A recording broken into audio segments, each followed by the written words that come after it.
बुद्धं शरणं गच्छामि धम्मं शरणं गच्छामि संघं शरणं गच्छामि. Once again, welcome to Dhamma Wave. Wherever you are, if you feel safe, please put your palm together and let's say Vandana together. नमो तस् भगवतो अर्हतो सम्मा संबुद्धस्स. नमो तस् भगवतो अर्हतो सम्मा संबुद्धस्स. नमो तस् भगवतो अर्हतो सम्मा संबुद्धस्स. Honor to him, the blessed one, the worthy one, the fully enlightened one. May all be healthy, happy, and peaceful. Sadhu, sadhu, sadhu. तो जैसे मैंने आपको बताया कि आज का जो प्रोग्राम हम आपको आइया से सीधा ही श्रावस्ती जो है वहां से हम आपको मिलाएंगे, जहां से हमें वो दम देशना देंगे।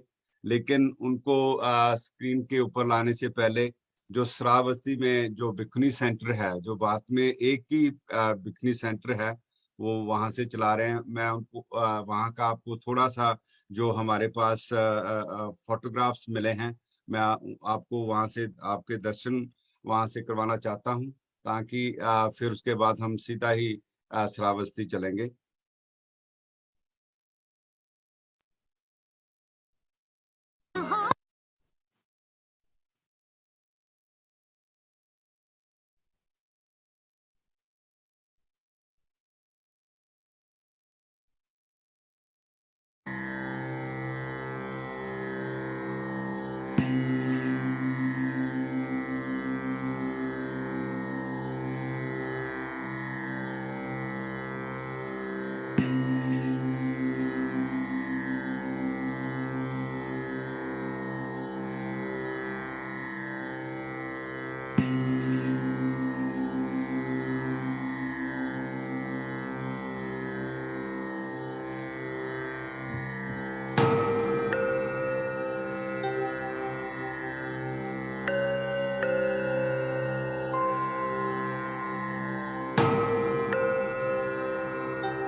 बुद्धं शरणं गच्छामि बुद्धं शरणं गच्छामि धम्मं शरणं गच्छामि धम्मं शरणं गच्छामि संघं शरणं गच्छामि संघं शरणं गच्छामि बुद्धं शरणं गच्छामि बुद्धं शरणं गच्छामि धम्मं शरणं. Once again, welcome to Dhamma Wave. जैसे आपने देखा श्रावस्ती, जहाँ जो बिखुनी सेंटर है, आपने तस्वीरें देखी, तो मैं अभी अय्या जी से रिक्वेस्ट करूंगा कि वो आए, हमें दम देशना दें, और उसके साथ ही आज का जो प्रोग्राम हम शुरू करते हैं। नमो बुद्धाय, जय भीम। अय्या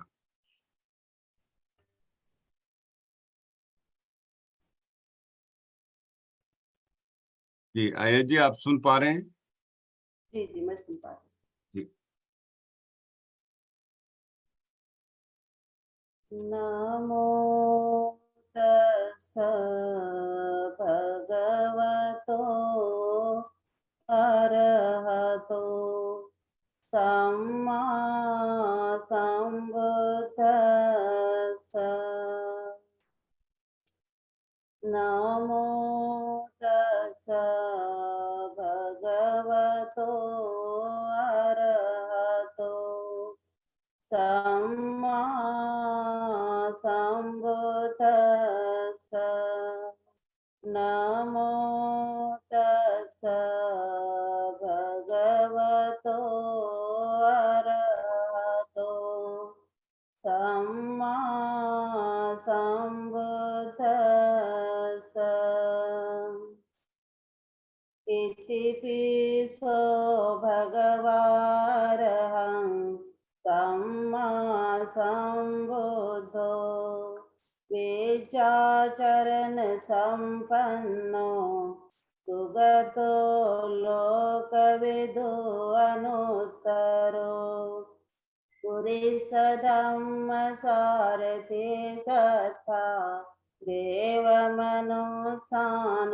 भूतो भगवाति स्वाखातो भगवता धम्मो संदेठिको अकालिको यही पसिको पनायिको पश्चतं वेदितव्यो विनियोहेति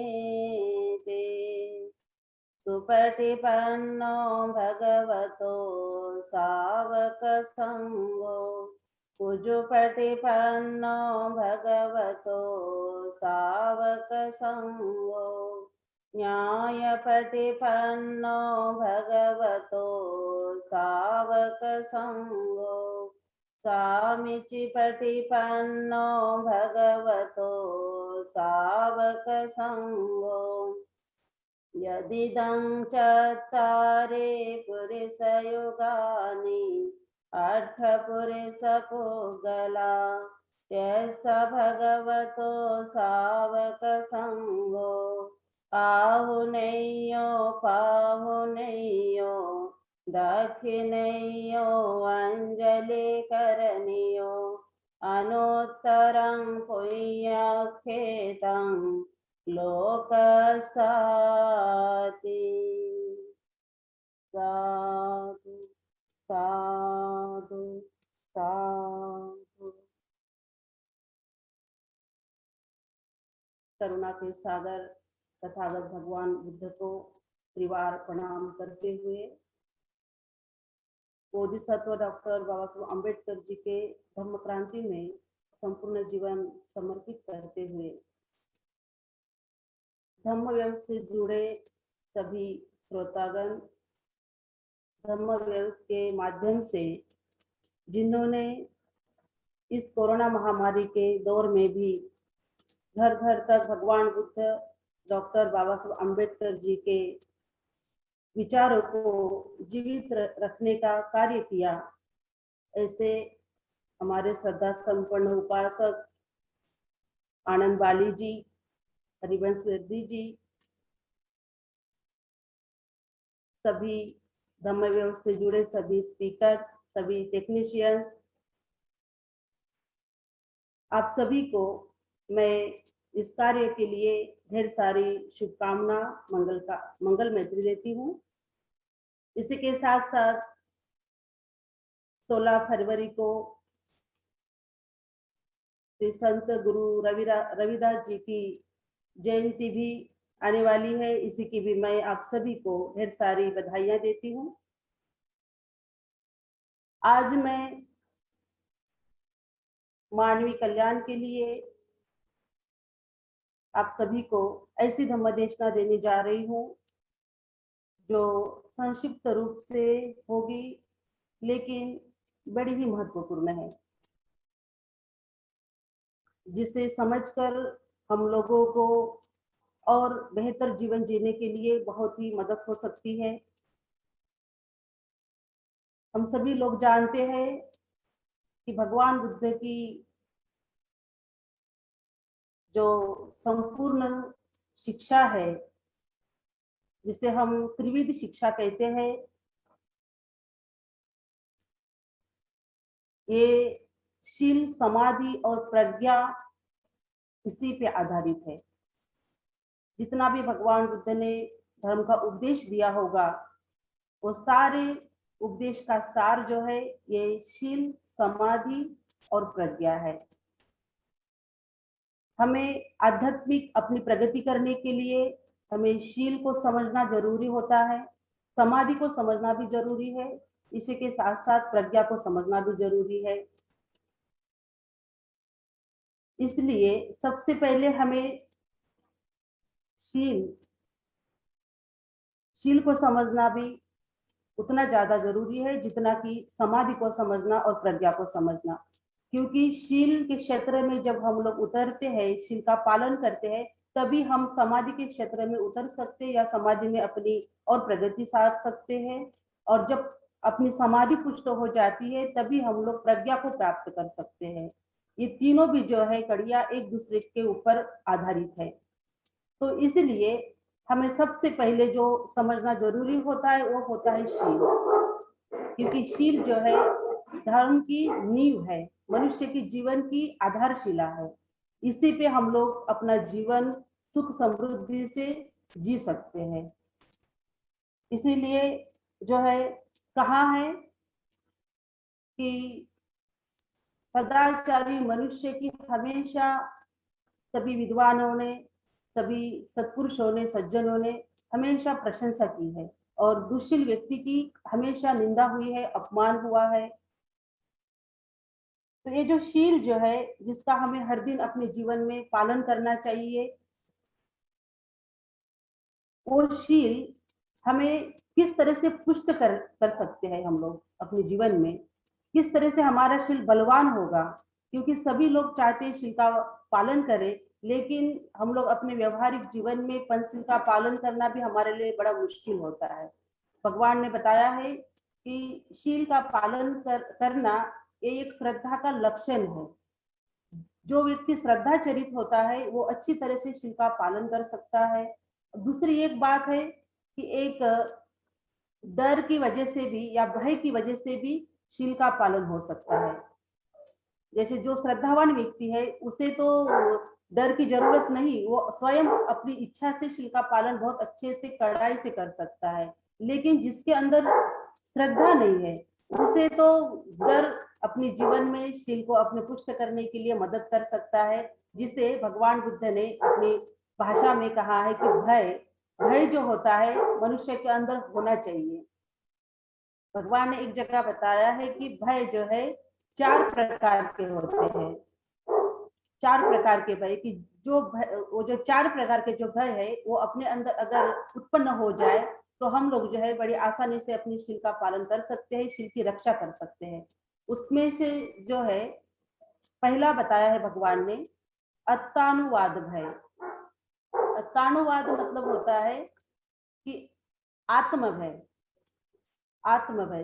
जिसे कहते हैं कि अत्तानुवाद भय भी कहा जाता है। जैसे कि हम लोग अब देखते हैं अपने जीवन में, व्यवहार में, जब हम लोग कुछ गलत काम करते हैं तो गलत काम करने के बाद भले ही वो किसी ने ना देखा हो, किसी को भी पता नहीं हो, लेकिन चोरी की है समझो, किसी ने भी नहीं देखी है, लेकिन खुद अपना स्वयं मन वहां पे साक्षी रहता है।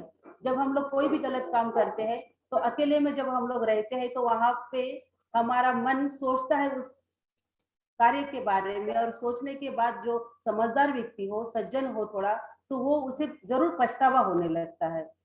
और जब पछतावा होता है तब वो खुद को मतलब वो खुद को गलत समझने लगता है, और जब गलत समझता है तो वो रोने भी लगता है, अपने हो सकता है कि अपना गुनाह भी कबूल कर ले, और कोई बड़ी गलती अगर उसने की हो अपने जीवन में तो उसका जो है वो इतना मतलब दुख भोगता है, इतना दुख भोगता है कि कभी कभी मनुष्य जो है गलत काम करते करते खुद की नजर में ही गिर जाता है। और जब मनुष्य खुद की नजर में गिरता है तब वो उसे कोई नहीं बचा सकता, फिर वो डिप्रेशन में भी चले जा सकता है व्यक्ति, और जो है सुसाइड भी कर सकता है, कुछ भी कर सकता है, और खुद से नफरत भी कर सकता है।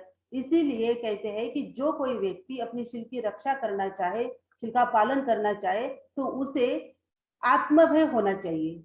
खुद के प्रति उसके मन में डर होना चाहिए कि अगर मैं कुछ गलत काम करूं या काया से दुष्कर्म करूंगा या अपनी वाणी से दुष्कर्म करूंगा या अपने मन से कोई दुष्कर्म करूंगा तो मेरा मन जो है मुझे गलत कहेगा और फिर मैं जो है खुद की नजर में ही गिर जाऊंगा। तो इसीलिए कहते हैं कि आत्मभय हमेशा होना चाहिए, या आत्मभय हमें शील की रक्षा करने के लिए सहायक बन जाता है। दूसरा भय कहा है भगवान ने, वो कहा है कि अत्ता परानुवाद भय। परानुवाद भय मतलब होता है कि दूसरे से निंदा होने का डर, दूसरे से निंदा होने का भय मन में उत्पन्न होना। जैसे दूसरे की तरफ से, जैसे जब हम लोग कोई गलत काम करते हैं, कोई गलत कार्य करते हैं, जैसे कोई व्यभिचार कर रहा हो या कोई चोरी कर रहा हो या किसी ने किसी की मतलब हत्या की हो, तो तब भी मनुष्य के मन में जो है डर उत्पन्न होना चाहिए कि भले ही मैं खुद कर रहा हूँ या किसी ने नहीं देखा हो, अगर किसी को पता चल जाए, अगर किसी को पता चल जाए तो दूसरे लोग मुझे क्या कहेंगे, मेरे आपके स्वकीय क्या कहेंगे, मेरे अड़ोस पड़ोस के लोग क्या कहेंगे, या समाज मुझे क्या कहेगा, मेरी प्रतिष्ठा कम हो जाएगी, या मुझे मेरा अपमान हो सकता है, मुझे मतलब कोई भी मतलब मेरी बातों पे विश्वास नहीं कर सकता, या मुझे कोई भी मेरी निंदा ही करेगा। इसलिए परनिंदा से हमें डरना चाहिए। परनिंदा से बचने के लिए हमें अपने इस शील का पालन करना चाहिए और अपने मन में परानुवाद भय उत्पन्न करना चाहिए, ताकि हम अपनी शील पारमिता को पुष्ट कर सके अपने जीवन में और अपने जीवन को सुखी बना सके। ये है दूसरी बात। तीसरी बात भगवान ने कही है दंडानुवाद भय। दंडानुवाद भय मतलब होता है कि जैसे बुद्ध के समय पे राजेशाही थी, राजा का शासन चलता था, लोकशाही नहीं थी। तो उस समय क्या होता था कि जो कोई अपराधी हो, जो कोई गुनहगार हो, तो उसे राजा के लोग उसको पकड़ के ले जाते थे, घसट के ले जाते थे, उसको नाना प्रकार के दंड दिए जाते थे। कोई भी गलती हो उसकी, तो कभी हाथ तोड़ा जाता था, कभी जो है जबान काटी जाती थी, कभी उसके कान में शीशा होता जाता था, डाला जाता था, लोहा गर्म करके डाला जाता था, चमड़ी खाल उधारी जाती थी, निकाली जाती थी, कई प्रकार के उसे दंड दिए जाते थे। तो अगर आज भी हम लोग वर्तमान में देखते हैं कि आज भी अगर हमने कोई गलत काम किया, किसी की चोरी की या किसी की हत्या की या कोई और भी कोई किसी को लूट लिया, तो हम लोगों को आज भी क्या है, शासन दंड देता है।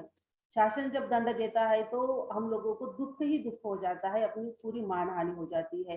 तो इसीलिए भगवान ने कहा है कि अपनी शील की रक्षा करने के लिए, शील का पालन करने के लिए, अपनी शील को मजबूत करने के लिए हमेशा अपने अंदर ये दंडानुवाद भय उत्पन्न होना चाहिए, ताकि हम अपने जीवन को और बेहतर बना सके, अपनी शील की पुष्टि कर सके।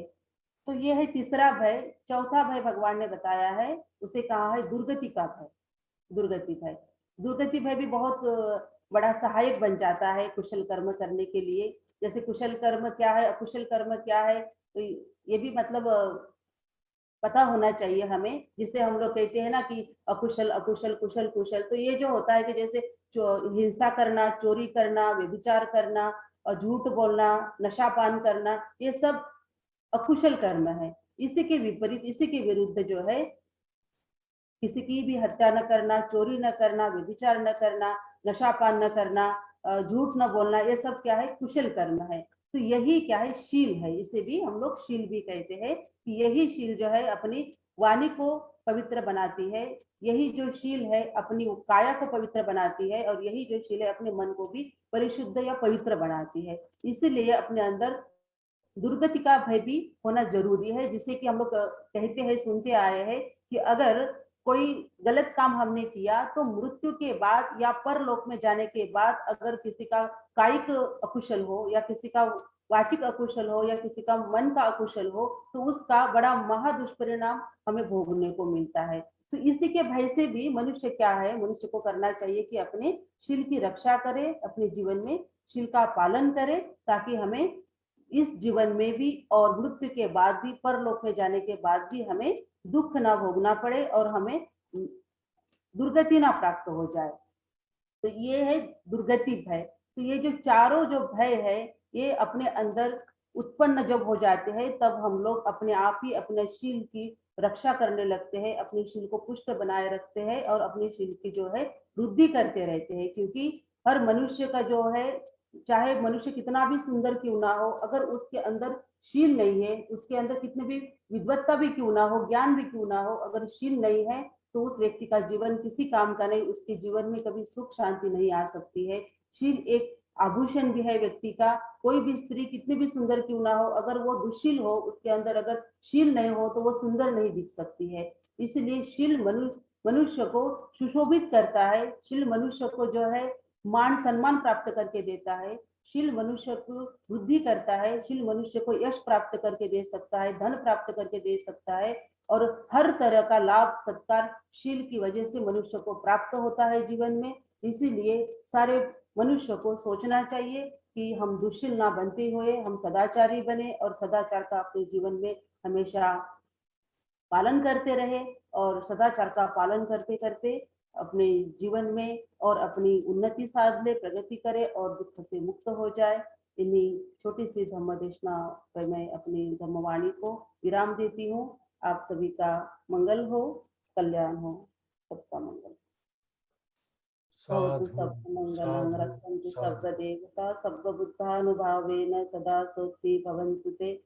भवतु सर्वमंगलं रक्षन्तु सर्वदेवता सर्वधर्मानुभावेन सदा सोऽस्ति भवन्तु ते।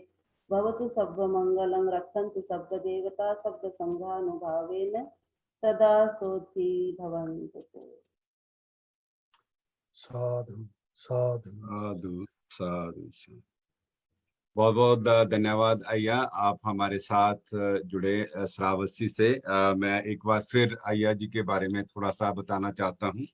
वो जो उनकी ऑर्डिनेशन जो है, जो जब वो श्रामणेर बने थे 2000 में बने थे, 2000 में, जो उनकी हाई ऑर्डिनेशन 2009 से हुई थी। और जो एजुकेशन में जैसे पहले ही बता चुका हूँ, वो है MA, M.Ed and MPhil, net in Nepali, and also he's running Prajpati Bikuni Training Center from Sravasti। वहां से वो बिकनी, जो एक ही बिकनी ट्रेनिंग सेंटर है, वो चला रहे हैं, और हम उनका समय देने का बहुत बहुत धन्यवाद करते हैं। तो मैं उनका कांटेक्ट नंबर भी शेयर करूंगा प्रोग्राम के अंत में, और अगर आप वहां पे हैं और जाना चाहते हैं तो उनके साथ कांटेक्ट करके जा सकते हैं। और मैं दम्मावेव के प्लेटफॉर्म से रिक्वेस्ट भी करूंगा कि वो, क्योंकि बिकुनी सेंटर आज अगर देखा जाए, अगर हम हिस्ट्री देखते हैं तो पहले समय में इतने अय्या जी हमें बहुत कम देखने को मिलते थे, लेकिन आज 300 से 400 के करीब जो अय्या आपको पूरे भारत देश में मिलेंगे। और पूरी दम देशना के ऊपर वो सार प्रसार दम का कर रहे हैं, तो हमें सपोर्ट करनी चाहिए इनकी। और बहुत बहुत धन्यवाद करते हैं अय्या जी आपका, वंस अगेन फ्रॉम दम्मावेव की पूरी टीम से। Thank you. सो जैसे आप जानते हैं कि हमारा जो सेगमेंट है, हम हर हफ्ते जो हम ट्राई करते हैं कि इसको वंस वीक और ट्वाइस वीक इसको कंटिन्यूस रखें। जैसे हमारे साथ आदरणीय अर्जिंदर कश्यप जी दिल्ली से हमारे साथ जुड़ते हैं, वो इसको आज कंटिन्यू रखेंगे। जैसे हमने शुरू किया है बुद्धा एंड धम्मा के ऊपर, जो उसका पूरा विस्तार रूप से आपको बताया जाए। जो हमारा पहला चैप्टर आप देखते हैं बुद्धा एंड धम्मा के ऊपर, भगवान बुद्ध के पूरे परिवार से लेके और घर को छोड़ना, और वो सारे के सारा जो है वो चैप्टर 1 में वो कवर किया था हमने लास्ट प्रोग्राम के ऊपर। तो मैं अभी रिक्वेस्ट करूंगा आदरणीय अर्जिंदर कश्यप जी से, वो इसको कंटिन्यू रखें सेकंड जो भाग के अंदर।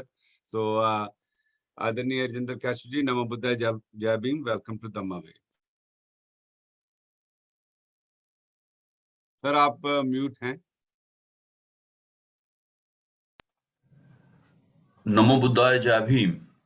परम आदरणीय अय्या जी और आज की इस धम्मावेव की सभा में उपस्थित ज्ञानी सज्जनों, हम अपनी जो पठन है पुस्तक का बुद्ध और उनका धम्म, उसका जो दूसरा ग्रंथ है, आज उस पर चर्चा करेंगे। तो दूसरा ग्रंथ जो है उसमें मुख्यतः उसके 8 भाग हैं। पहला भाग बुद्ध और उनका विषाद योग, इससे शुरू होता है। दूसरा भाग परिव्रजकों को दीक्षा देना, जो पंचवर्गीय भिक्षु हैं, जो बनते हैं बाद में। तीसरा जो इसका पार्ट है वो कुलीन लोगों को धम्म की दीक्षा देना, जिसमें यश की दीक्षा है, कश्यप बंधुओं की दीक्षा है, सरिपुत्र मोदगल्लायन की दीक्षा है, राजा बिंबिसार अनाथ पिंडक, राजा प्रसन्नजीत जीवक और रठपाल की दीक्षा के बारे में चर्चा की गई है। चौथे भाग में राजा शुद्धोधन के अनुरोध पर तथागत कपिलवस्तु जाते हैं और अपने पिता से उनकी अंतिम भेंट होती है। यशोधरा एवं राहुल से भेंट होती है। शाक्यों की सभा में उनसे प्रश्नोत्तर होते हैं और शाक्यों के जो प्रधानमंत्री हैं उनसे उनकी वार्ता होती है। और उस वार्ता के बाद बुद्ध फिर से दृढ़ संकल्प करते हैं और 5वें भाग में पुनः जो दीक्षा का कार्यक्रम है उसको आगे बढ़ाते हैं और उसमें आम लोगों की जो दीक्षा है उसको चलाते हैं। 6ठे भाग में उपाली की दीक्षा, सुनीत की दीक्षा, सोपाक की दीक्षा, सुमंगल की दीक्षा और ऐसे कुछ लोगों की दीक्षा जो कि रोगों से पीड़ित थे। इस अध्याय में हम ये पाते हैं कि जो अछूत और नीच लोग थे उस वक्त उस समाज में, कैसे बुद्ध ने उनको बहुत ही प्रोएक्टिव और तरीके से अपने संघ में शामिल किया था और ना कि संघ में शामिल किया था, उनको ज्ञानवान व्यक्ति बनाया था। 7वां जो भाग है उसमें स्त्रियों की धम्म दीक्षा और जो भिक्षुणी संघ का निर्माण है उसके बारे में चर्चा की गई है।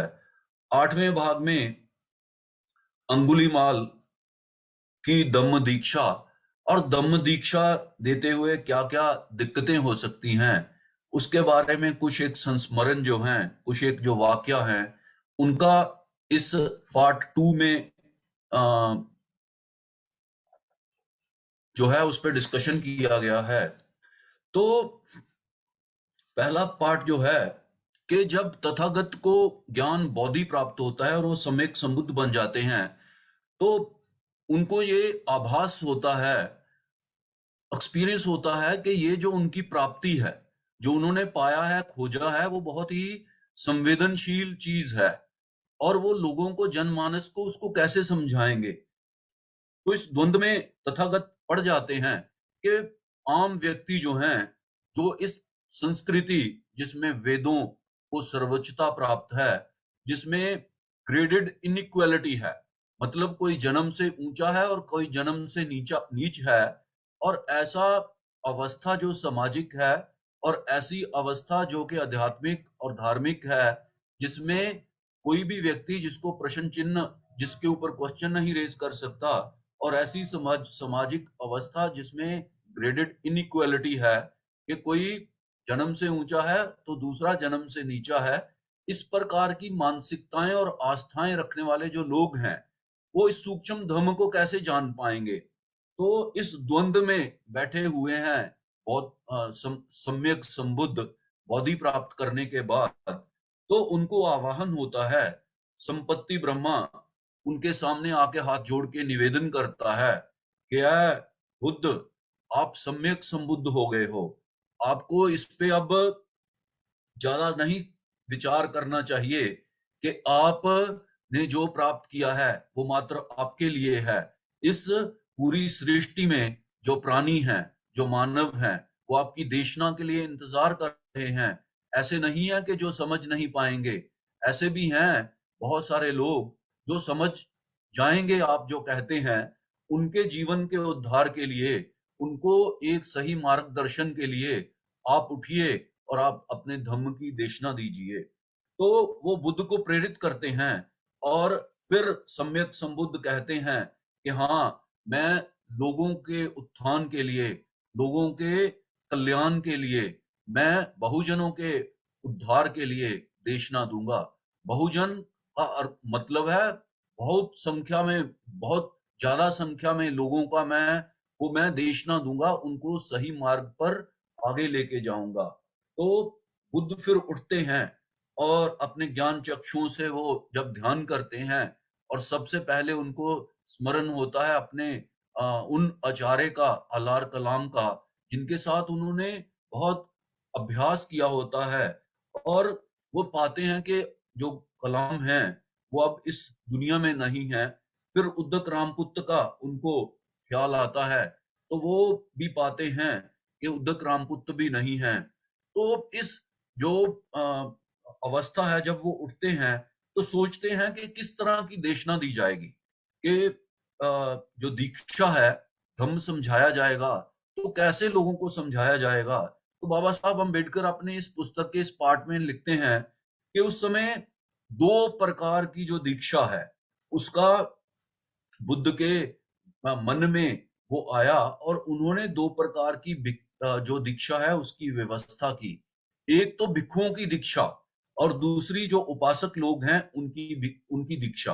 जो भिक्षु लोग थे उनको उनको दीक्षित करने के लिए एक एक एक तरह का संस्कार इन्वॉल्व था, परंतु जो गृहपति लोग थे, जो उपासक और उपासिकाएं थी, उनको दीक्षा देने का कोई उसमें संस्कार शामिल नहीं था।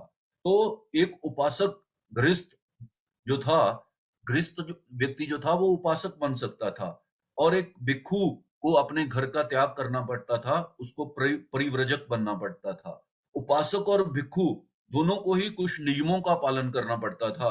भिक्षुओं के लिए व्रत और उनका पालन करना ना करना दंडनीय था। उपासकों को केवल शील का पालन करना होता था, जिन्होंने वो अपनी समर्था से अधिक या कम प्रयास कर सकते थे। एक उपासक संपत्ति रख सकता था, एक भिक्षु संपत्ति नहीं रख सकता था। एक उपासक बनने के लिए किसी संस्कार की आवश्यकता नहीं थी, एक भिक्षु बनने के लिए उपसंपदा अनुष्ठान से गुजरना पड़ता था। एक उपासक जब चाहे भिक्षु बन सकता था, एक भिक्षु को भिक्षु नहीं रहना होता यदि वे अपने मुख्य व्रतों से किसी न किसी को भंग कर दे, तो वो भिक्षु नहीं रह सकता था। ये नहीं समझना चाहिए कि आगे के जो पृष्ठ हैं जिन पे हम चर्चा करेंगे कि सम्यक संबुद्ध ने किन किन लोगों को भिक्षु और उपासक लोगों को दीक्षा दी धम्म की, इस पुस्तक के इस पार्ट में जो नाम है वो बहुत कम है। तो बाबा साहब लिखते हैं कि हमें ये नहीं समझना चाहिए कि मात्र बुद्ध ने सिर्फ इन्हीं लोगों को दीक्षित किया, चाहे संघ में चाहे उपासकों को, और पूरा जो विश्व में इतिहास है, एक स्पिरिचुअल स्कूल को आगे बढ़ाने का, विश्वास को आगे बढ़ाने का, उसमें तथागत गौतम बुद्ध जो सम्यक संबुद्ध हो गए, वो पहले एक महान ऐसे व्यक्ति हैं जिन्होंने स्त्रियों को देशना दी और स्त्रियों को भी दीक्षा दी, और उनका भी एक संघ निर्माण किया। उससे पहले जो भी इस पथ पर जिन्होंने खोज की है, उन्होंने स्त्रियों का कोई संघ नहीं बनाया है और ना ही स्त्रियों को दीक्षा दी है। तो बुद्ध पहले महामानव ज्ञानवान व्यक्ति हैं जिन्होंने इस जो डिफरेंस है, इस जो गैप है, उसको खत्म कर दिया है, और बुद्ध धर्म में उन महान स्त्रियों ने अपने ज्ञान के बल से बहुत ऊंचे स्थान प्राप्त किए हैं। उनके कुछ नामों की हम आगे चर्चा करेंगे। तो इसके दूसरे हिस्से में आती है बात कि जब तथागत उस बौद्ध गया के बोधि वृक्ष के नीचे से सम्यक संबुद्ध बन के उसकी पुष्टि करते हुए उठते हैं और जो सोचते हैं कि किनको दीक्षा धम्म की देशना दी जाए, जो उन्होंने मार्ग खोजा है, सबसे पहले उनको किसको बताया जाए। तो जैसे मैंने कहा कि वो पाते हैं कि अलार कलाम नहीं रहे, उद्दक रामपुत्र नहीं रहे, और फिर उनको ध्यान आता है उन 5 पंच वर्गीय भिक्षुओं का जो उनके साथ थे और जिन्होंने उनकी उरुवेला के जंगल में उनके साथ अभ्यास किया था और उनकी कुछ हद तक देखभाल भी की थी। तो उनका ध्यान आता है सम्यक संबुद्ध को कि वो भी ज्ञानी लोग थे, और वो जो मैंने पथ खोजा है, अगर मैं उनको एक्सप्लेन करूंगा, उनको बताऊंगा, तो वो शायद समझ जाएंगे। उनमें सबसे जो उनके साथी जो उनके थे उस उरुवेला के जंगल में, और उससे पहले भी पिछले पाठ में हमने पाया कि जब उन जब वो राजा बिंबिसार के साथ उनकी चर्चा होती है राजगृह में, तो वो पाते हैं कि वो बताते हैं पंचवर्गीय भिक्षु के जो कोलिये और शाक्य थे, उनका पानी को लेके विवाद नहीं हुआ था, कोई लड़ाई नहीं हुई थी। तो अब ये उचित समय है सिद्धार्थ आपके लिए कि आप वापस जाओ और आपका जो प्रण था वो आपने पूरा कर लिया है और युद्ध भी नहीं हुआ है, तो आपको अब यहाँ पे जंगलों में भटकने की आवश्यकता नहीं है। तो पंचवर्गीय भिक्षु पहले वहां पे राजगृह के पास उन सिद्धार्थ गौतम के साथ उनकी मुलाकात हुई। बाद में वो उरुविला की तरफ बढ़ गए और उन उरुविला के जंगलों में जब तथागत गौतम बुद्ध कष्ट पूर्ण वो साधना करते हैं, तो वो लोग भी उनके साथ उस साधना में शामिल होते हैं। परंतु जब वो छोड़ के चले जाते हैं, जब वो उस कठोर साधना को, जो कि शरीर को कष्ट देने वाला तप है, जो भृगु के आश्रम में और भृगु जो स्कूल है, उसके जो फॉलोअर हैं, उनके जो डिसाइपल्स हैं, उनको सिखाया जाता था, उसको छोड़ देते हैं और वो आहार ग्रहण करना शुरू कर देते हैं। तो ये पंचवर्गीय भिक्षु, जिसमें कौंडन्य, महानाम, भद्दिया, वापा और अश्वजीत हैं, ये पंचवर्गीय भिक्षु समझते हैं कि जो गौतम है ये पथभ्रष्ट हो गया है। और दूसरी ये भी वजह होती है कि वो कष्टपूर्ण जीवन जीते हुए गौतम का जो शरीर है वो बहुत कमजोर हो जाता है और जो 32 महापुरुष के लक्षण उनके शरीर पर चिन्हित थे, जब वो भविष्यवाणी हुई थी, जब वो असित मुनि आए थे, उस असित मुनि के आने से पहले ये जो कौंडन्य हैं, ये भी उन 8 व्यक्तियों में थे जिनको राजा शुद्धोधन ने गौतम के जन्म के बाद उनको आमंत्रित किया था और वो जो भविष्यवाणी हुई थी उसका इंटरप्रिटेशन के लिए इनको बुलाया गया था कि इसका मतलब क्या है। तो उस जो 8 जो ज्ञानी लोग आए थे, उसमें कौंडन्य भी शामिल थे, उसमें राम थे, उसमें ध्वज थे, उसमें लक्षण थे, उसमें मंत्री थे, भोज थे और सुयाम थे। ये 8 जो विद्वान ज्ञानी लोग थे, इनको राजा शुद्धोधन ने अपनी सभा में बुलाया था और कौंडन्य उन सब में से उम्र में कम थे।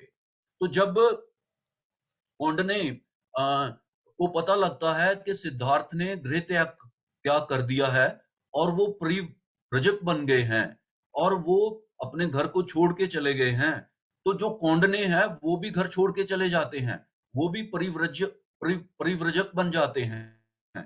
और बाकी जो 8-7 लोग थे जो उनके साथ उस राजा की सभा में शामिल थे, वो उनकी मृत्यु हो चुकी थी और उनके घर वो जाते हैं हर एक व्यक्ति के और कहते हैं उनके पुत्रों से कि देखो, हमने ये भविष्यवाणी की थी कि अगर गौतम गृह त्यागी बनेगा तो वो सम्यक संबुद्ध बनेगा।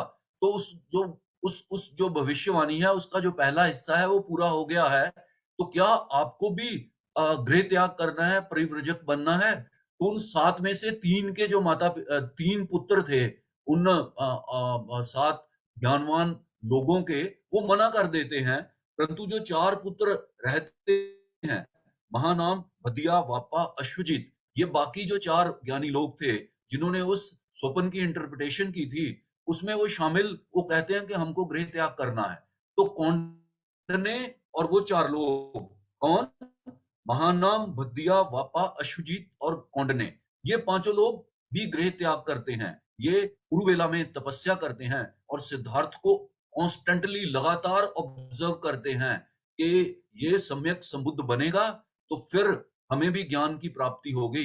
परंतु जब वो उस कड़ी तपस्या को, कष्टदायक तपस्या को छोड़ देते हैं, तो कौंडन्य के मन में भी एक द्वंद पैदा होता है कि ये पथभ्रष्ट हो गए हैं, ये अब ज्ञान प्राप्त कर पाएंगे या नहीं कर पाएंगे, उसमें डाउट है। तो वो उनका साथ वहां पे छोड़ देते हैं और उनका मन खिन्न हो जाता है।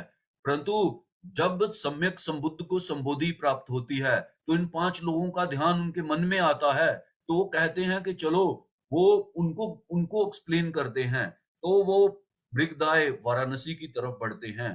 तो हमको ये ध्यान रखना है कि जो ज्ञानी कौंडन्य है वो पहले बुद्ध के बाद पहले भिक्षु हैं जिनको सम्यक संबोधि प्राप्त होती है, जिनको वो उत्तम ज्ञान जो बुद्ध को प्राप्त होता है वो ज्ञानी कौंडन्य को भी प्राप्त होता है।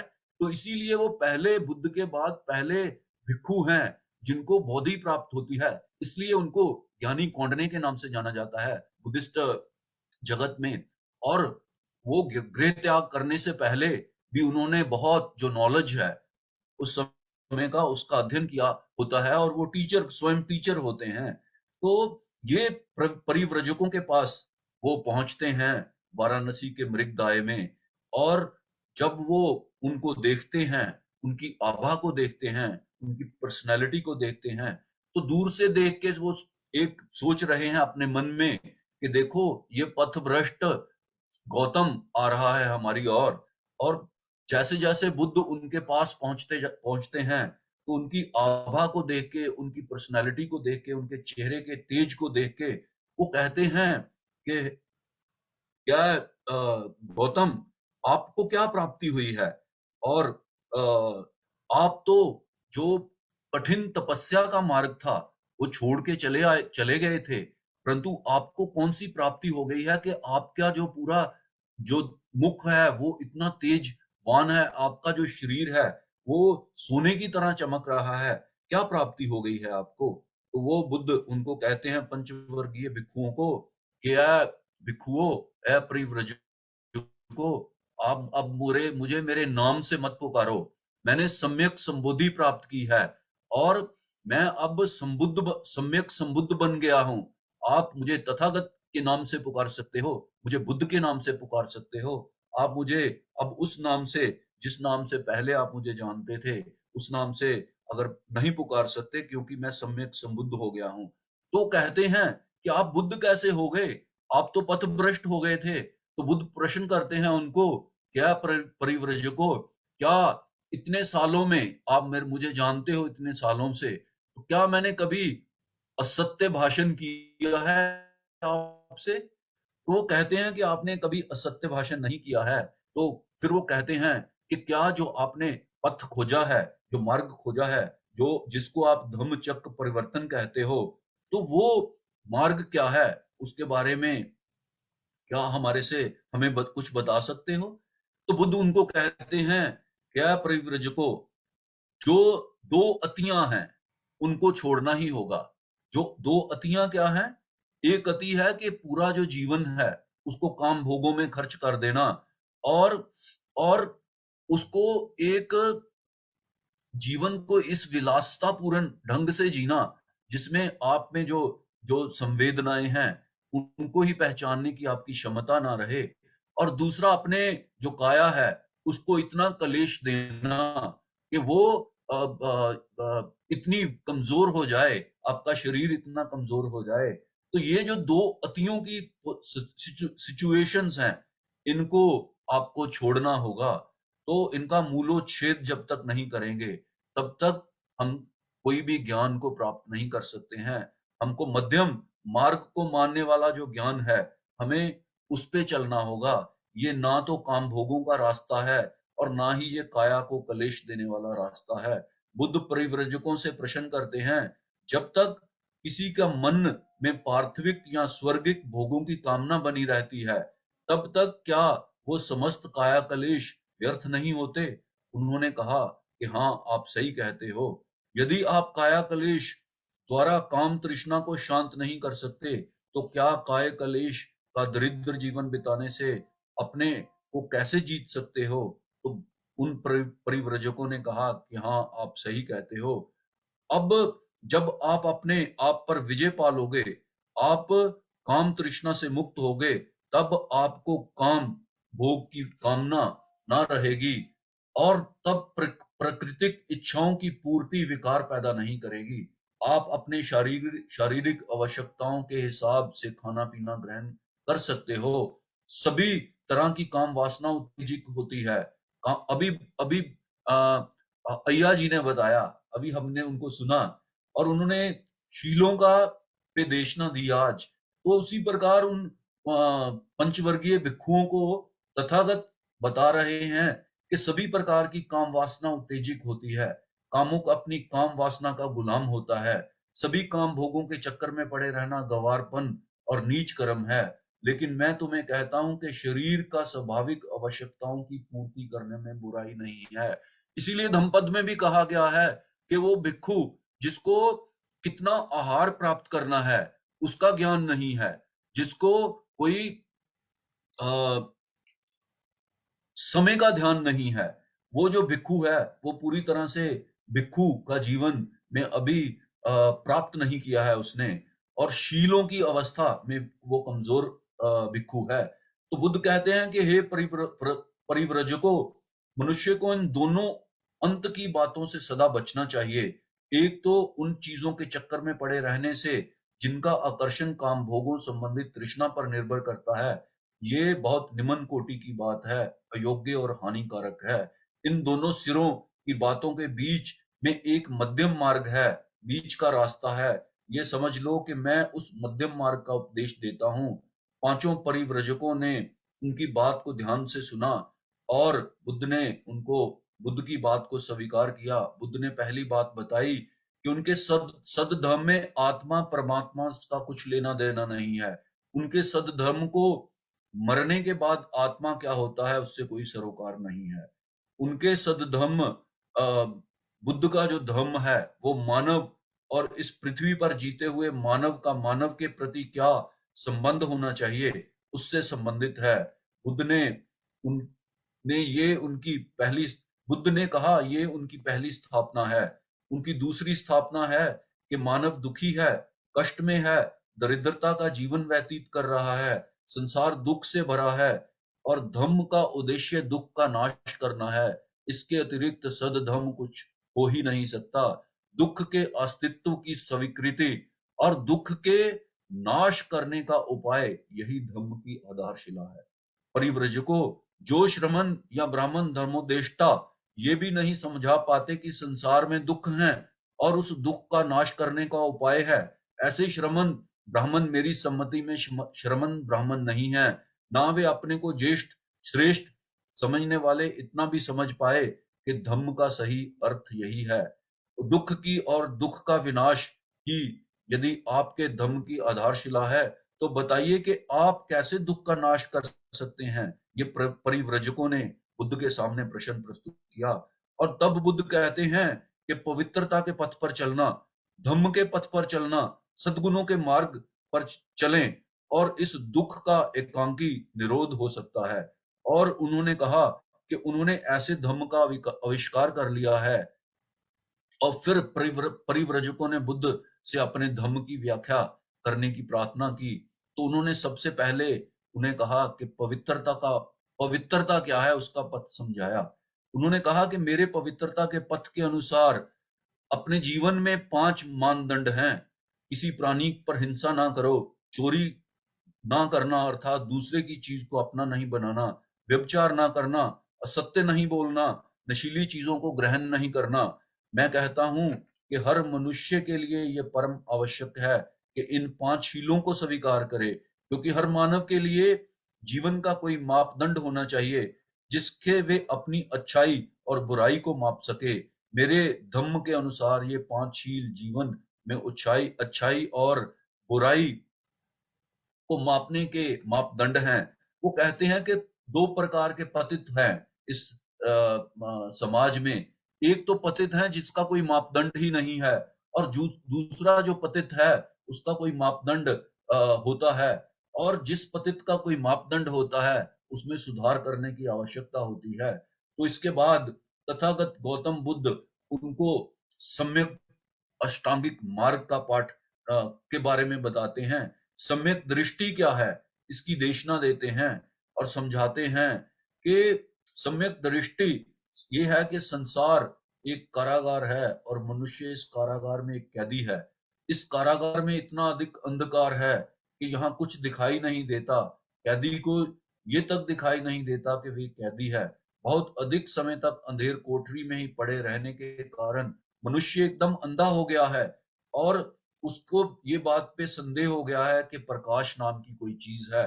परंतु वो कहते हैं क्योंकि मनुष्य में प्रकाश को देखने का आंख है, पुंज है, अगर उसको वो ध्यान से उसको उजागर कर ले तो वो ज्ञानवान हो सकता है, वो इस दृष्टि को पैदा कर सकता है और वो अपने जो दुख हैं उनको नष्ट कर सकता है।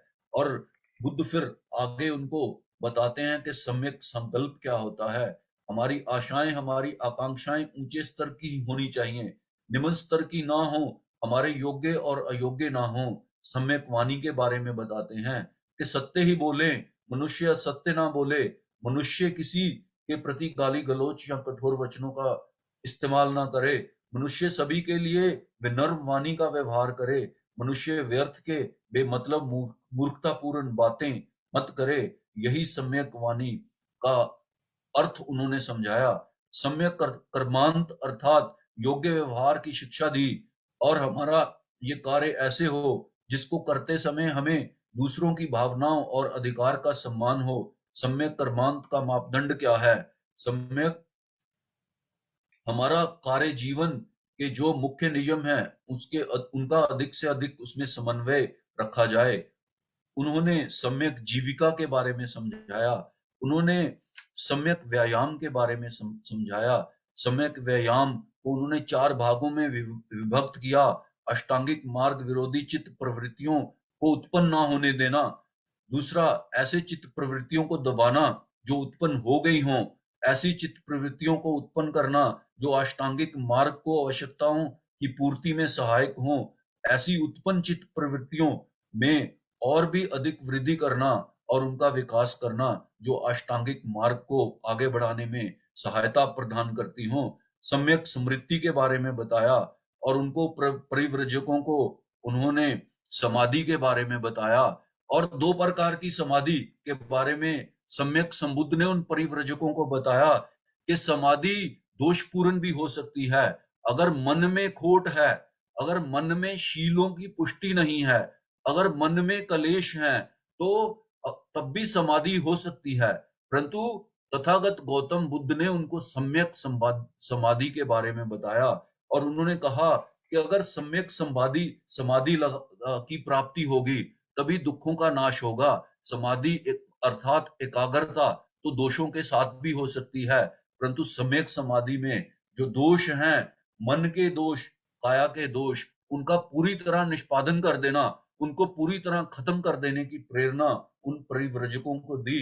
अपनी धम्म देशना देते हुए, अपना पथ समझाते हुए उन्होंने शील, दान, उपेक्षा, नैष्क्रम्य, वीर्य, धैर्य, सत्य, अधिष्ठान, करुणा और मैत्री की जो 10 पारमिताएं हैं, इसके बारे में उन सब परिव्रजकों को बताया और कहा कि ये 10 ऐसे घड़े हैं जिनकी पुष्टि, जिनको पूरे रूप में भरना, हर एक जो धम्म का जानकार है उसको जब तक ये भरता नहीं है तब तक वो आगे नहीं बढ़ सकता।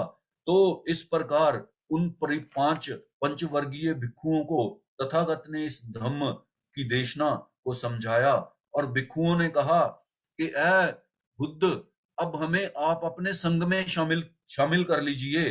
तो तथागत ने ये कहा, एहे भिक्षुवे, भिक्षुओं आओ, कहकर भिक्षुओं का एक संघ बना दिया। वे पंचवर्गीय भिक्षुओं के नाम से वो विश्व में जाने गए। इसके बाद जो धम्म दीक्षा है उसका कुल पुत्र यश एक पहले गृहपति हैं जो कि वाराणसी के रहने वाले बहुत संपन्न परिवार के व्यक्ति हैं, वो भिक्षु बनते हैं। उनके साथ उनके 50 दोस्त भी भिक्षु बनते हैं। काश्यप बंधु भिक्षु बनते हैं। सरीपुत्र और मौदगल्यायन की धम्म दीक्षा होती है। वो बहुत ही रोचक और बहुत ही संवेदन पूर्वक वो संस्मरण है कि जब अश्वजीत को सारिपुत्र भिक्षाटन करते हुए देखते हैं और उसकी काया और उसके तेज से इतने प्रभावित होते हैं और पूछते हैं कि है आबूस, आपका गुरु कौन है? तो वो बताता है कि मेरे जो शास्ता हैं वो तो बुद्ध हैं और जिन्होंने सम्यक संबोधि प्राप्त की है। तो कहते हैं कि क्या देशना देते हैं आपके शास्ता? तो अश्वजीत कहता है कि मैं तो नया हूं, मुझे अभी बहुत ज्यादा ज्ञान नहीं है। तो कहता है कि मेरे जो शास्ता हैं वो ये देशना देते हैं, ये धम्मा हेतु प्रभवा, हेतु हेतु तेस तथागतो अहा तेस चेयो निरोधो एवं वादी महासम्मनो। जितने भी धम्म हैं वे सब कारण से उत्पन्न होते हैं, इनका हेतु अर्थात कारण तथागत बतलाते हैं और उनका निरोध अर्थात विनाश का मार्ग बतलाते हैं। महाश्रमण का यही सिद्धांत है। मात्र ये शब्दों को सुनते ही वो सरिपुत्र जो ज्ञानी होता है वो समझ जाता है और उसको श्रोतापन एक अवस्था प्राप्त होती है।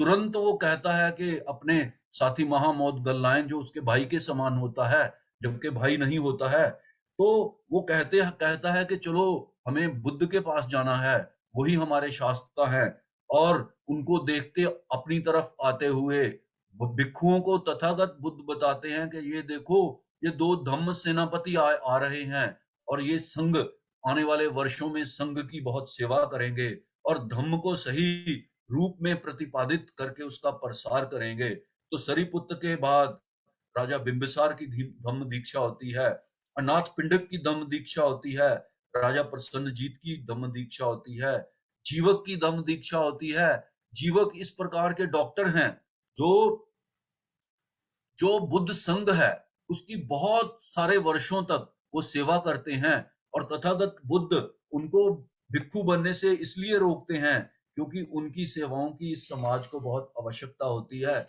रठपाल की धम्म दीक्षा का विवरण इसमें प्रस्तुत है। रठपाल कुरु प्रदेश का रहने वाला एक नवयुवक होता है जो बुद्ध जब कुरु प्रदेश में एक बार आते हैं तो उनकी एक देशना को सुन के बहुत प्रभावित होता है।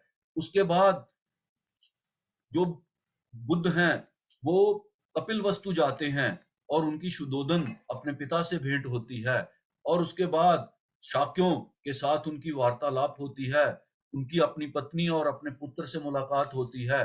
तो शायद जो राहुल है वो 7 वर्ष का बालक है और बार बार अपनी माता से उसको, क्योंकि उसने अपने पिता को नहीं देखा होता, तो राहुल बार बार अपनी माता के बताने के बाद पूछता है अपने पिता से कि मुझे आप जो मेरा असेट्स हैं आप मुझे दो।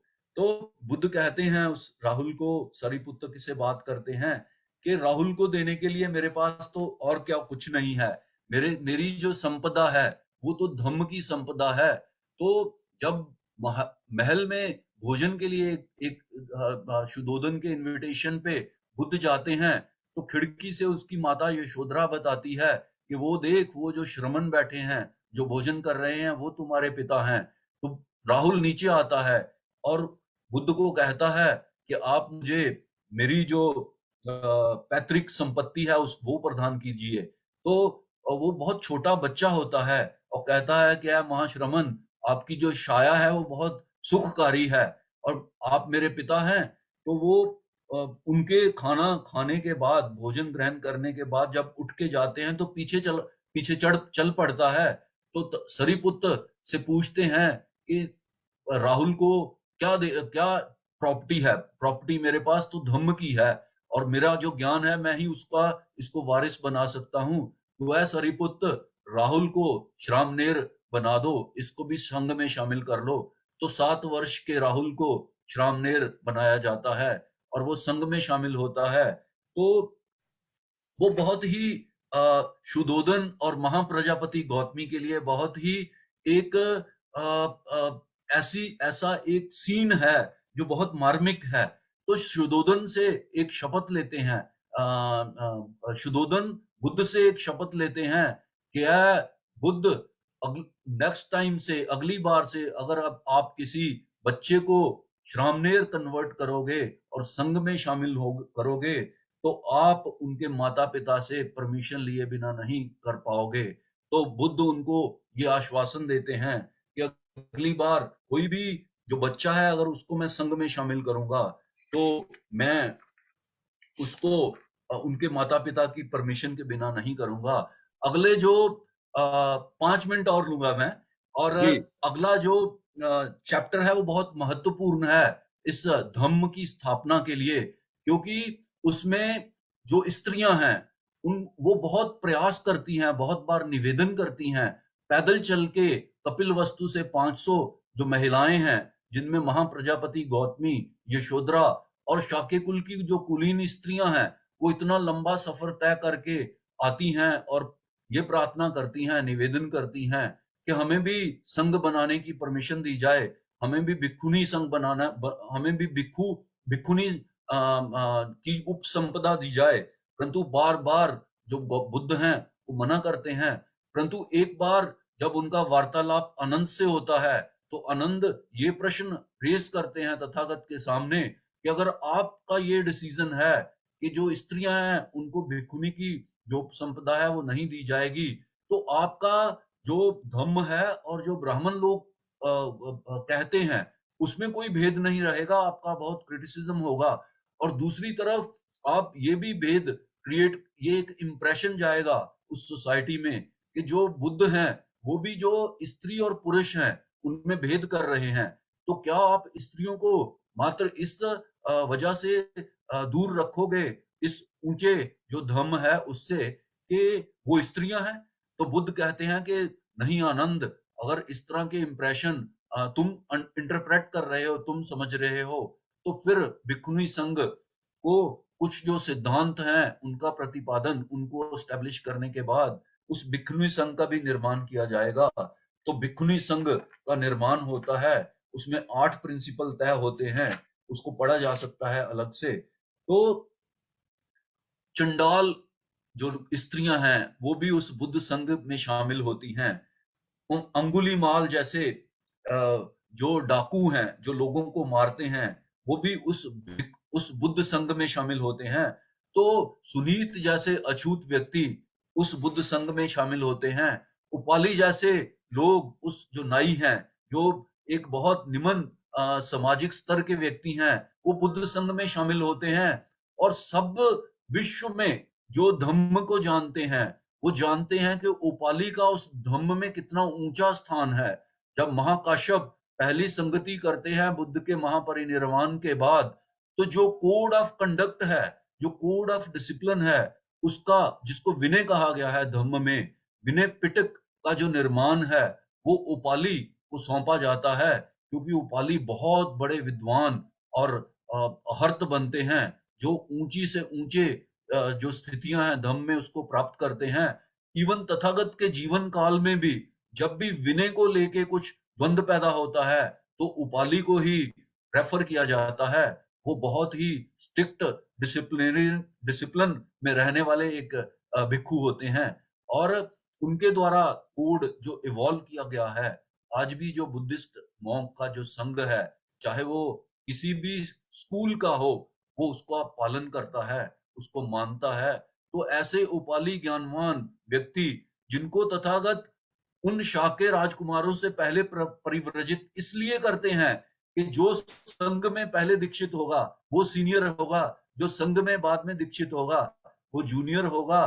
तो जूनियर के बाद में किए गए दीक्षित वो शाक्य राजकुमार, जिनमें आनंद भी थे, जिनमें देवदत्त भी थे, जिनमें महानाम भी थे, जिनमें नंद भी थे, वो उस उपाली को नमस्कार करें, उनको आसन दें। तो ये जो ऑर्डर था ये तथागत गौतम ने अपने संघ में निर्मित किया था।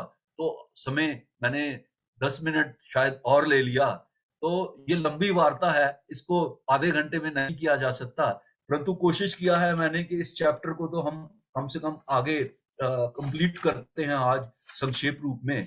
तो आगे अगले हफ्ते इस चर्चा को आगे चलाएंगे। जय भीम, नमो बुद्धाय। नमो बुद्धाय, जय भीम सर, आपका बहुत बहुत धन्यवाद। और साथियों, ये जो हमारी सेगमेंट है जिसके आज जो chapter number 2 sir Rajendra Kashyap ji ने पूरे विस्तार रूप से एक्सप्लेन किया है। आप सब लोगों के पास बुद्ध एंड धम्मा ग्रंथ जो आपके पास होगा, अगर आप जैसे सर उसकी एक्सप्लेनेशन कर रहे थे, अगर आप चैप्टर बाय चैप्टर आप देखेंगे, बिल्कुल आप उसके साथ कनेक्ट हो जाते हैं। तो ये जो सेगमेंट है ये हमारा YouTube के ऊपर भी ये हम इसको कर देते हैं। तो अगर आप हमारे किसी वजह के कारण हमारे साथ लाइव नहीं जुड़ सके तो प्लीज इसको जो YouTube के ऊपर ये ट्यूसडे को ये पूरा का पूरा रिकॉर्डेड हो जाता है, तो आप वहाँ पे भी ये देख सकते हैं। और अपने रेफरेंस के लिए आप नोट बनाइए, और सर को अगर कोई आपने क्वेश्चन पूछना है तो आप क्वेश्चन भी पूछ सकते हैं। सो जैसे हमने शुरू में बताया कि एक बहुत जो हमारा महान दिन जो 16 फरवरी को हम श्री गुरुदास महाराज का जन्मदिन 645वां जन्मदिन हम मना रहे हैं, और हम दम्मावेव की टीम की तरफ से सबको बधाई दे रहे हैं। हमारे साथ आदरणीय जो एक बहुत बड़े लिखारी भी हैं, इंटेलेक्चुअल हैं, और हम उनको रिक्वेस्ट करेंगे आदरणीय हरवंश बिरदी जी से, जो लंदन से हमारे साथ जुड़ेंगे। वो आज हमें जो आज की जो गुरु रविदास महाराज की जन्मदिन की जो इम्पोर्टेंस है, जो हमें कैसे जन्मदिन मनाना चाहिए, उसके ऊपर भी थोड़ा सा हम चर्चा करेंगे। तो मैं आदरणीय हरवंश बिरदी से रिक्वेस्ट करूंगा वो भी आए। एंड बिरदी साहब, नमो बुद्धाय, जय भीम, वेलकम टू दम्मावेव। नमो बुद्धाय। सब देखने वालों को, सुनने वालों को 16 तारीख को फुल मून है, पूर्णमासी है। उस दिन गुरु रविदास जी जो यूपी में जिनका जन्म हुआ, जब हम धम्म यात्रा पे गए तो हमारी धम्म यात्रा उनका जहाँ जन्म हुआ था वहीं से शुरू हुई। और उन्होंने बहुत देर पहले, जब एक डार्क एजेस थी, काला युग था, उस वक्त उन्होंने हमारे लोगों के लिए, अपने लोगों के लिए आवाज उठाई। तो धम्मावेव की टीम ने उनके ये जन्मदिन पे एक छोटा सा बुकलेट निकाला है, और वो उसका जो फ्रंट पेज है वो ये है, गुरु रविदास जीवनते संदेश। और उसके पीछे का जो पेज है वो धम्मावेव के बारे में है, क्योंकि वो धम्मावेव ने उसको छपवाया है। तो ये हम बहुत कम दाम पे हमारे लोगों में डिस्ट्रीब्यूट करेंगे, ताकि उनको गुरु रविदास जी की सही जो बात है वो पढ़ने के लिए, सुनने के लिए मिले। क्योंकि जो बाबा साहब के लफ्ज है, मेरे नहीं है, तो बाबा साहब ने कहा है कि जो भारत का इतिहास है वो दो विचारधारा की लड़ाई का इतिहास है। तो वो क्या है? श्रमणवाद और ब्राह्मणवाद। अब हमें ये देखना है कि जो गुरु रविदास जी है, ये दोनों जो श्रमणवाद और ब्राह्मणवाद है, क्या गुरु रविदास जी ब्राह्मणवाद से थे? बिल्कुल नहीं, क्योंकि अगर हम उनके बारे में पढ़ें तो वो सारी उम्र तो ब्राह्मणों के साथ जद्दोजहद, लड़ाई करते रहे। तो इसका मतलब है कि वो श्रमणवाद से थे। और बाबा साहब ने आगे ये कहा है कि श्रमणवाद जो है उसको ब्रैकेट में हम बुद्धिज्म कर सकते हैं। तो गुरु रविदास जी ने वही मैसेज दिया है, क्योंकि वो भी बहुजन महापुरुष थे। जो साक्यमुनि गौतम बुद्ध हैं, वो भी आज के बहुजन, आज के ओबीसी में से आते हैं। बुद्ध को जबरदस्ती क्षत्रिय बनाना या उनको हिंदू बनाना, ये किसी का हक नहीं है। जरा दलील की कसौटी से सोच के हमारे साथ बात करके देखो, तो गुरु रविदास जी ने ब्राह्मणवाद के खिलाफ लड़ाई की, तो वो श्रमणवाद से थे। और एक बात मैं और बताना चाहता हूँ, क्योंकि हम, जैसा मैंने कहा, धम्म यात्रा गुरु रविदास जी के जन्म स्थान से ही शुरू की।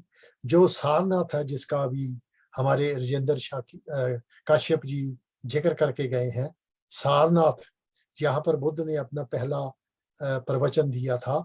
तो वो गुरु रविदास जी के घर से हार्डली कोई 3-4 किलोमीटर है। तो गुरु रविदास जी जैसे रेवोल्यूशनरी जो महापुरुष होते हैं, वो तो दुनिया का कोना कोना घूमना चाहते हैं। तो क्या जो उनके घर से जो 2-3 किलोमीटर सारनाथ है, वहां नहीं गए होंगे? गए थे, अवश्य गए थे। बचपन से हम कहानी सुनते आए हैं, और सल्लर साहब इसको सेकंड करेंगे, आप दोनों भी सुनते होंगे कि एक शिकारी की कहानी कही जाती है कि वो हिरनी के बच्चे को शिकार करना चाहता था। तो वहां पर गुरु रविदास जी ने उनको ये पाणातिपाता वेरमणि, यानी कि जीव हत्या नहीं करनी, उसकी शिक्षा दी। तो अब मैं पूछता हूं कि वो जो हिरनी की वारदात है, जो कहानी है, वो कहाँ की है? जो उनके घर से 2-3 किलोमीटर है, उसको उस समय जब भगवान बुद्ध ने वहां पे अपना प्रवचन दिया तो उसको हिरनियों का बाग ही कहते थे। आज भी अगर आप जाएं तो सिंबॉलिकली वहां पे 3-4 हिरन आपको मिलेंगे। तो इसका मतलब है कि गुरु रविदास जी सारनाथ में गए थे, तभी तो उन्होंने ये जो शिकारी की बात है, शिकार करने की, ये कहानी वहां से शुरू हुई। तो गुरु रविदास जी ने वही कहा जो हमारे बाकी जो शरमणवाद के महापुरुषों ने कहा। गुरु रविदास जी के बारे में बातें बताई जाती हैं जो साइंटिफिकली आजकल के जो नौजवान है वो उसको स्वीकार नहीं करेंगे। जो कहते हैं, जो करते हैं, गुड लक टू देम। मैं तो उनकी जो 2 बातें हैं उनको सबसे ज्यादा पसंद करता हूं, क्योंकि उसमें बहुत कुछ बताया गया है। लेकिन जो प्रचारक है वो सिर्फ वही बात बताते हैं जो उनके फायदे के लिए है। जैसे उनकी एक बात है, नरपत एक संघासन सोया, सुपने पया भिखारी, अशरत राज बिसरत दुख पाया, सो गत पई हमारी।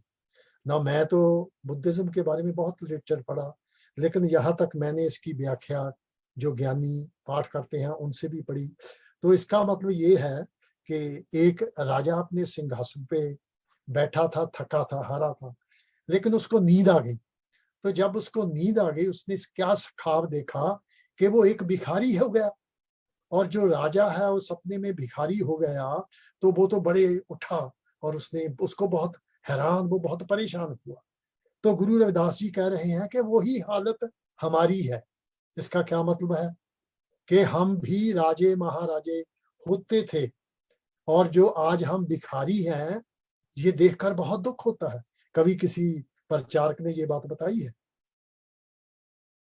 क्योंकि इसमें उनके लिए कुछ नहीं है। तो गुरु रविदास जी भी अपने इतिहास को जानते थे, उन्होंने हमारे लोगों को ये बताया। तो आगे जाकर वो कहते हैं, वो भी छोटी सी है, मन तू ज्योत स्वरूप है, अपना मूल पहचान। तो क्या है कि जो हमारा मन है वो एक रोशनी की तरह है। तो इंसान, तू अपना मूल, मूल क्या होता है? जड़, इतिहास, कि तू अपना इतिहास पहचान। हमने तो अपने इतिहास को 6000 साल तक ले गए, 40,000 तक हमारा इतिहास जाता है। तो क्या गुरु रविदास से ही हमारा इतिहास शुरू होता है? तो ये एक बहुत बड़ा मैसेज है कि हमें अपना इतिहास पढ़ना चाहिए।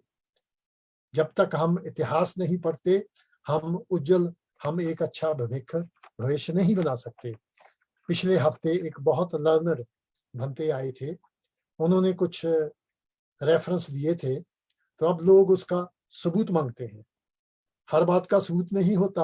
अरे भाई, जिनकी तुम हजारों सालों से बात सुनते आए हो कि भीमसेन ने पूंछ से पकड़ के हाथी को आसमान में चढ़ा दिया था, अब तक वापस नहीं आया, उनसे तो रेफरेंस तुम मानते नहीं हो, कभी नहीं मांगा, और जो कुछ वो कहते हो वो मानते हो। अगर मेरे जैसा 4 लाइनें लिखता है तो आपको रेफरेंस चाहिए। वाह भाई वाह, क्या बात है! कभी ब्राह्मण किसी ब्राह्मण को नहीं पूछता और आप हमें ही रेफरेंस के लिए पूछ रहे हो। फिर भी आपकी सेटिस्फेक्शन के लिए उन्होंने जो कहा था कि गुरु रविदास के माता पिता सारनाथ जाते थे, जैसे आजकल हमारे लोग डेरों में जाते हैं, 2-3 किलोमीटर था। तो वो सारनाथ में उस समय बुद्धिज्म डिक्लाइन बुरी तरह हो रहा था, और वहां पर 2-3 भिक्षु थे, और जो हेड भिक्षु थे वहां, उनका नाम रैवत प्रज्ञा था। वो आपको इस किताब की के पेज 30 और 31 पे मिलेगा, और आर्टिस्ट ने उसकी फोटो भी बनाई है, और ये दिल्ली सम्यक प्रकाशन से हिंदी में और पंजाबी में भी मिलती है। तो ऐसी बातें हैं, ये हवा में तलवारें नहीं है, सबूत के साथ है। और गुरु रविदास जी को अगर आज की तारीख में देखा जाए तो असली अम्बेडकरवादी ही मानते हैं। अगर कोई बात होती है, सबसे पहले जो मैंने किताब पढ़ी, अभी भी मेरी लाइब्रेरी में है, गुरु रविदास जीवन और शिक्षा।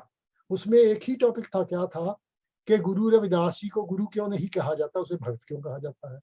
तो मेरी तो शुरुआत ही वहां से हुई। उसके बाद बाबा साहब की किताबें पढ़ी, बौद्ध धर्म की किताबें पढ़ी। तो जो सही बात है वो हमें पेश करना चाहिए। तो एक श्लोक गुरु रविदास का है, वो भी बहुत अच्छा है, सबके लिए है। हिंदी में है, जात पात के जार महे उलझ रहया सब लोग, मानिश्ता को खा गया रविदास जात का रोग। क्या कह रहे हैं गुरु रविदास जी कि ये जो जात पात का रोग है ये मनुष्य को खा गया। और हमारे संगीतकार शेरा वांगू बुक दे पुत चमारा दे, और वो तो जातिवाद से नकार कर रहे हैं, दूर जा रहे हैं, और हम जातिवाद को गले लगा रहे हैं।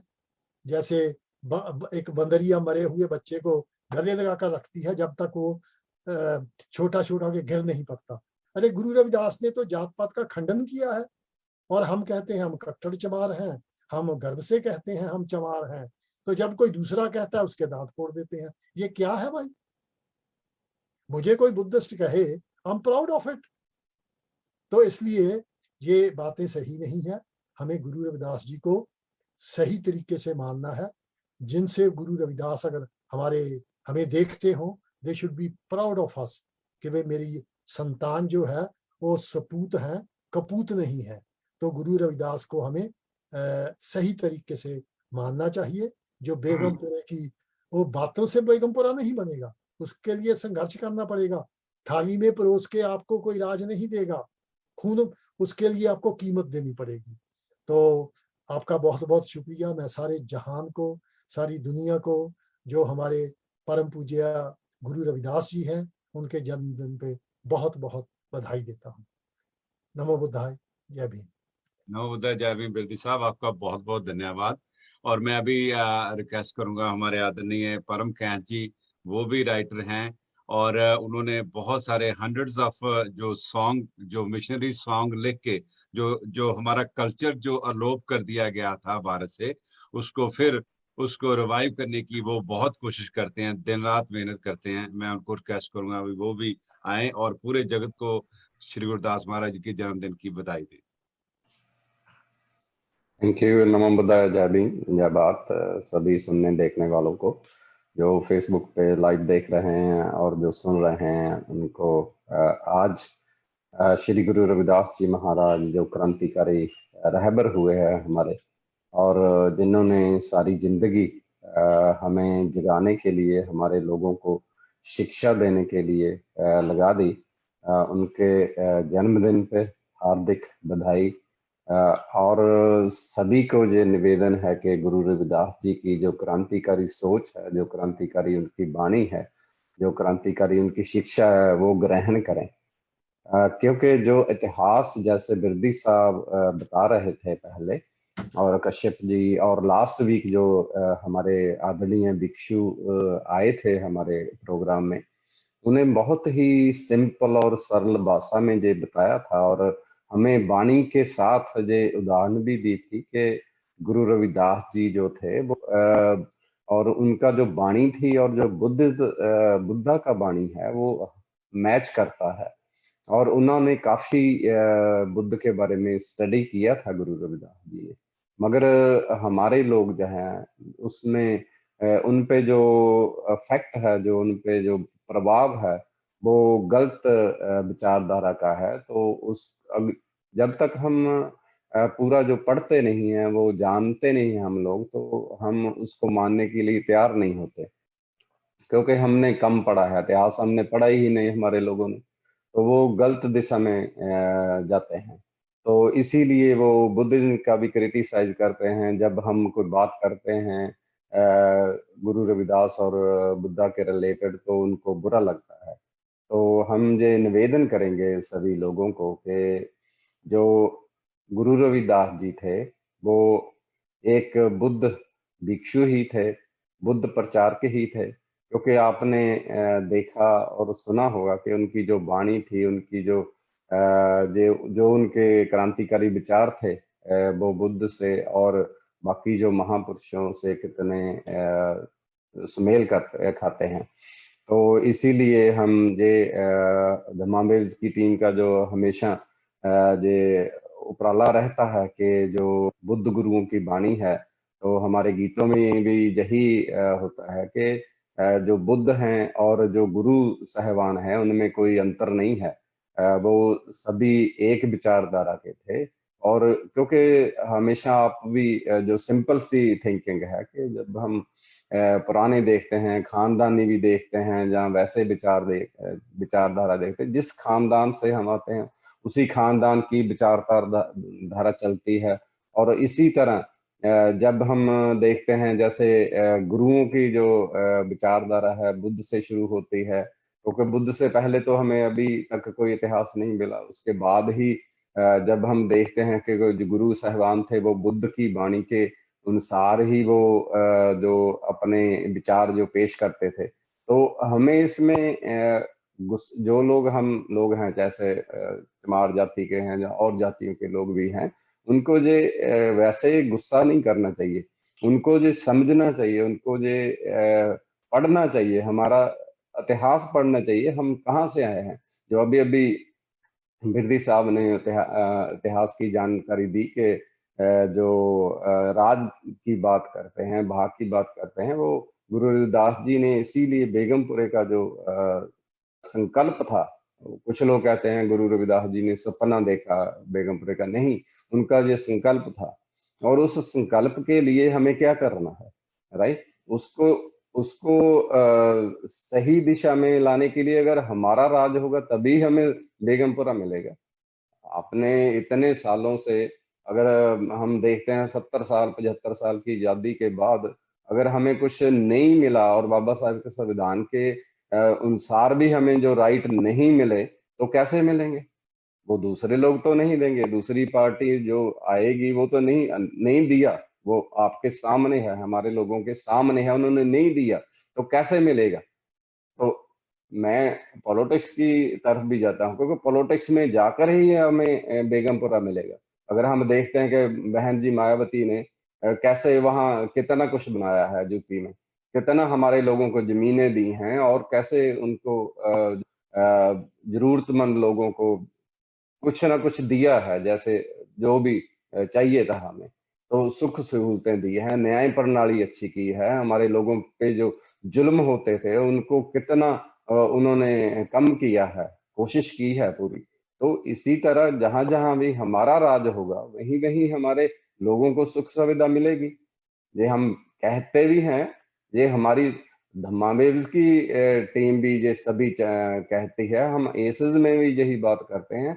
और जो अम्बेडकर मिशन है, जो बाबा साहब का मिशन है, वो भी यही यही कहता है, जब तक हमारा राज नहीं तब तक हमें कुछ नहीं मिलेगा। ऐसे ही हमारे साथ डिस्क्रिमिनेशन होता रहेगा, ऐसे ही इनजस्टिस होता रहेगा।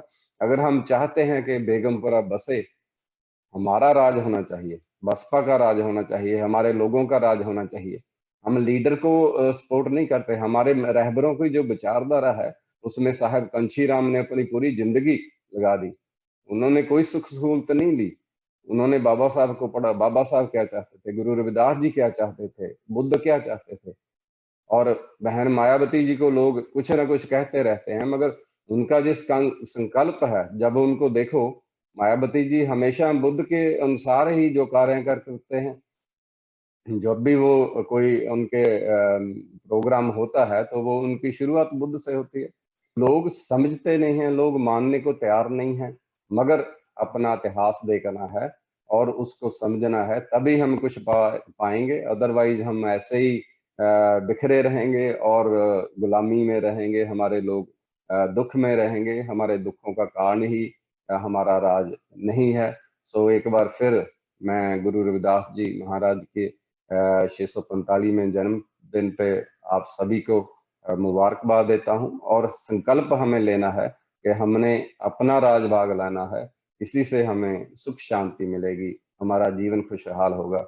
सो धम्मावेल्स की पूरी टीम डेडिकेटेड है और कमिटेड है कि हम हमेशा बुद्ध का सही विचारधारा, गुरु रविदास जी की सही विचारधारा, गुरु महापुरुषों की सही विचारधारा, बाबा साहेब का मिशन और साहिब कांची राम का मिशन, यही हम चलाएंगे और इस पे पूर्ण पहरा देंगे। तो धम्मावेव की टीम का, बाली साहब आपका जो आप दिन रात मेहनत करते हैं, बिरदी साहब जो हमेशा और पूरी टीम जो हमेशा बहुत ही सत्कारयोग बनते। हमें बड़ा गर्व होता है जब हमारे भिक्षु लोग MA, PhD, MPhil और बहुत ही वेल एजुकेटेड आते हैं, तो हमें गर्व होता है कि वो उन्होंने इतिहास पढ़ा है, वेल एजुकेटेड हैं। क्योंकि एजुकेटेड ही पर्सन के पास पूरी जानकारी होती है, उनके पास पूरा इतिहास की जानकारी होती है और उनको पता होता है कि इतिहास क्या होता है। तो हमें जब वो आकर शिक्षा देते हैं तो हमें धन्य धन्य हो जाते हैं। सो मैं सभी लोगों को, देखने सुनने वालों को निवेदन करता हूं कि धम्मावेव को वॉच करें, कुछ सीखें। जो हमारे भिक्षु आते हैं उनसे हम बहुत कुछ ग्रहण कर सकते हैं। तो इन्हीं विचारों से मैं अपनी वाणी को विराम देता हूं। नमो बुद्धाय, जय भीम, जय भारत। नमो बुद्धाय, जय भीम। कैन साहब आपका बहुत बहुत धन्यवाद। और जैसे आपने बहुत इतिहास की बात की है, गुरुदास महाराज की जब बात करते हैं, बेगमपुरा की बात करते हैं, जैसे बुद्धा का मैसेज सुनते हैं, बहुत जनता है बहुत जन सिखाए, ये मैसेज एक ही है बिल्कुल। और मैं साथियों ये बताना चाहता हूँ, शुरू में भी मैंने बताया कि धम्मावेव जो है ये एक धार्मिक प्लेटफॉर्म है, 100% डेडिकेटेड टू धम्म को है। और हम धम्म की बात करते हैं हम, और हमारा किसी राजनीतिक पार्टी से लेना देना नहीं है। सो धम्म का सार प्रसार होता है। सो मैं रिक्वेस्ट करूंगा आदरणीय कैन साहब को, उन्होंने भी कुछ मैसेज है ही वांट्स टू से। कैन साहब गो अहेड प्लीज। एक बात मैं इसमें ऐड करना चाहता हूँ। अगर हम बोलते हैं भवतु सब मंगलन, लाइक सारी दुनिया की भलाई का हम शुभ कामना करते हैं। और ऐसे ही है जब हम पंजाबी में बोलते हैं सरबत का भला, तो उसमें हम ये नहीं कहते कि ओनली SC OBC या छोटी जाति का भला है, वो सभी के लिए है। अगर सर्वजन हिताय सर्वजन सुखाय आता है तो उसका मतलब है भवतु सब मंगलम और सर्वत्र का भला। तो उसमें कुछ लोग क्रिटिसाइज करते हैं, तो आई थिंक वो भी ठीक नहीं है। तो हमने तो जब सर्वत्र का भला भवतु सब मंगलम कहना है तो सभी की भलाई है। उसमें जरूरी नहीं कि वो जो दूसरे समाज के लोग हैं उनमें सभी रिच ही सुखी हैं और उनमें गरीब नहीं है। उनमें भी गरीब हो सकते हैं, उनमें भी दुखी हो सकते हैं, उनमें भी लोगों को कष्ट हो सकता है। तो हमें तो सर्वत्र का भला, उसमें सर्वजन सुखाय में भी कोई आपत्ति नहीं होनी चाहिए, आई थिंक। तो यही मेरा मैसेज था। बहुत जी बहुत जी धन्यवाद एक बार। जी, धन्यवाद कैन साहब। तो मैं रिक्वेस्ट करूंगा आदरणीय हमारे महेंद्र सलन जी, वो भी हमारे साथ हैं, वो भी आज इस शुभ मौके पे मुबारकबाद दें। सलन साहब प्लीज गो अहेड। जय भीम, नमो बुद्धाय। कैंथ साहब जी ने देख लो अज की स्थिति के हिसाब के नाल इन्होंने बड़ी जानकारी दी। ते अपने बिरदी साहब ने गुरु रविदास जी के जन्मदिन ते जो भी बुक्स हमने धम्मावेव की तरफ से छपाई है वो हम अपने बुद्ध विहार में रखेंगे, बाबा साहब के बुद्ध विहार भवन में रखेंगे। उसकी लाइब्रेरी में जाकर आप उसके गुरु रविदास जी के जीवन बारे में सब जान सकेंगे क्या उसमें क्या है, बुद्ध कहाँ से आया ते कहाँ अभी आपने ले जाना है। हम तो जो धम्मावेव के मेंबर्स हैं हम आपकी सेवा करते हैं। जो हमारे जो गुरु रविदास को पूजते हैं मानते हैं, इन्होंने आगे ले जाकर भारत को बुद्धमय बनाना है। हम तो आपके सेवादार हैं। तो हमें आप सबको श्री गुरु रविदास जी के गुरुपर्व की आप सभी जगत को बहुत बहुत बधाई हो। जय भीम, नमो बुद्धा। Thank you. बहुत बहुत धन्यवाद सलन साहब।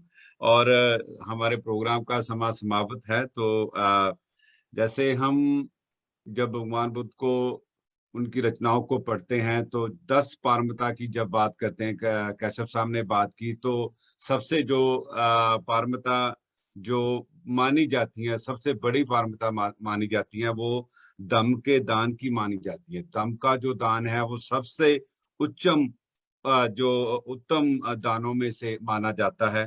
सो जैसे हमारा जो लोगो है दम्मा वेव का, जानो फिर मानो, ये हमारा लोगो है, पहले आप जानो फिर मानो। द पर्पस ऑफ दम्मा wave is learn and share the दम्मा. When you share the Dhamma, it is a gift for this life as well, many lives to come. With this, be mindful, be safe, be kind. Sadhu, sadhu, sadhu. बुद्धं शरणं गच्छामि धम्मं शरणं